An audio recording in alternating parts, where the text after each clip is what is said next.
मित्रों, ये कहानी भगवान भोलेनाथ को समर्पित कहानी है। इसके सुनने मात्र से आपके कष्टों का निवारण अवश्य होगा। मोहनपुर गांव में शिवम नाम का एक चौकीदार था। वह रात भर गांव की गलियों में लाठी लेकर आवाज लगाता घूमता था। इसके चलते गांव वाले चैन की नींद सोते थे। वह रात को अपना खाना लेकर निकलता और शिवजी के मंदिर जाता था। रात के समय जब पुजारी जी मंदिर बंद करते तब वह अपने काम पर निकल जाता था। एक दिन पुजारी बाबा ने उससे पूछा, शिवम, ये सभी गांव वाले सुबह मंदिर आते हैं और तू रात को मंदिर आता है, उसके बाद मंदिर बंद होने तक बैठा रहता है। तब शिवम ने कहा, पंडित जी, जब तक मैं भगवान के दर्शन नहीं कर लेता मैं अपने काम पर नहीं जा सकता।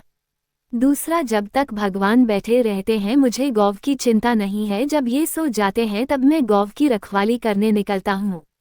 पुजारी जी ने कहा, तुझे इतना विश्वास है शिवजी पर? शिवम बोला, हाँ पंडित जी, मेरा विश्वास अटूट है।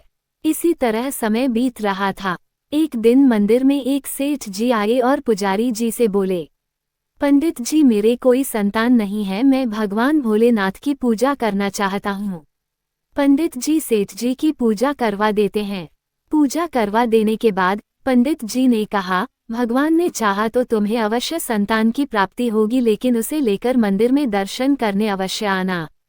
1 साल बाद सेठ जी के घर बेटा पैदा होता है।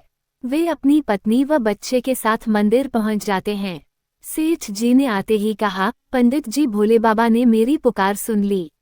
ये सुनकर पंडित जी बहुत खुश होते हैं। उसके बाद सेठ जी कहते हैं, पंडित जी, मैं इस शिवलिंग की जगह सोने का शिवलिंग स्थापित करना चाहता हूँ। इस पर पंडित जी ने कहा, यह आप क्या कह रहे हैं सेठ जी, यह शिवलिंग बहुत पुराना है, हम इसे हटा नहीं सकते, और अगर आपने सोने का शिवलिंग स्थापित कर दिया तो इस खबर के फैलते ही शिवलिंग चोरी होने का खतरा बढ़ जाएगा। तब सेठ जी ने कहा, लेकिन पंडित जी, मैंने निर्णय कर लिया है, आप कोई उपाय बताइए। पंडित जी ने कहा, ठीक है, मैं गांव वालों से सलाह करके आपको बताऊंगा, आप 2 दिन बाद आइए। रात को पंडित जी शिवम से बात करते हैं। शिवम बोला, पंडित जी, आप चिंता न करें, भोलेनाथ पूरे संसार की रक्षा करते हैं, क्या अपने शिवलिंग की रक्षा नहीं कर पाएंगे? आप एक काम कीजिए, सेठ जी से कहिए इस शिवलिंग को ही सोने से मरवा दें, इससे ये शिवलिंग सोने का दिखने लगेगा और इसे हटाना भी नहीं पड़ेगा। शिवम की बात पर पंडित जी ने कहा, लेकिन चोरों की नज़र में तो ये सोने का शिवलिंग होगा, उन्हें थोड़ी पता होगा कि यह पत्थर का है। शिवम बोला, आप उसकी चिंता मत कीजिए, सब भोलेनाथ पर छोड़ दीजिए। पंडित जी अगले दिन सेठ जी को सब बता देते हैं। सेठ जी शिवलिंग पर सोना लगाने का काम शुरू करवा देते हैं। 1 महीने में शिवलिंग सोने का दिखने लगता है।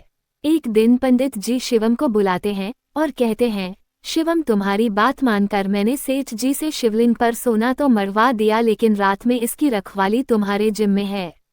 शिवम ने कहा, पंडित जी, वैसे तो मेरे रहते पूरे गांव में चोरी नहीं हो सकती, लेकिन फिर भी मैं मंदिर का विशेष ध्यान रखूंगा। एक दिन रात को शिवम मंदिर के पास से गुजर रहा था तो उसने देखा मंदिर के द्वार खुले हैं और एक आदमी शिवलिंग के पास कंबल ओढ़कर बैठा है। शिवम उसके पास पहुंचा, जाते ही कड़कदार आवाज में पूछा, तू कौन है और मंदिर का द्वार कैसे खोला? चोर है क्या तू? आदमी बोला, नहीं, मैं चोर नहीं हूँ, मैं केवल ये सोना हटाना चाहता हूँ, तुम इस सोने को ले जाओ। शिवम ने पूछा, क्या मतलब, इस सोने को क्यों हटा रहे हो? आदमी बोला, ये सोना तुम्हारे कारण लगा है, इसलिए मैं चाहता हूँ कि यह सोना तुम ही ले आ जाओ। इस पर शिवम उस आदमी से पूछता है, आप कौन हैं और ऐसा क्यों बोल रहे हैं?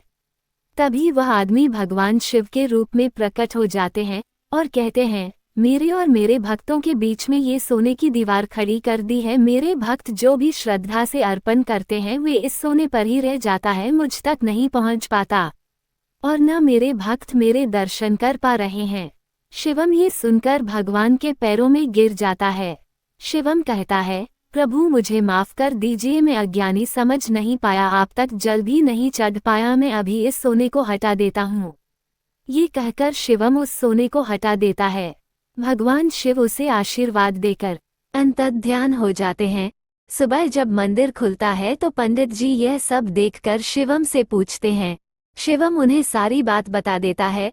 पंडित जी उसी समय सेठ जी को बुलाते हैं सेठ जी ने कहा, भगवान मुझे माफ कर दीजिए, मुझसे बहुत बड़ी भूल हो गई, अपनी जिद के कारण मैंने आपकी पूजा में बाधा डाली।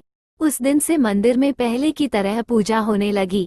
सेठ जी ने वो सोना गरीबों में दान कर दिया। एक बार प्रेम से बोलिए, भगवान भोलेनाथ की जय।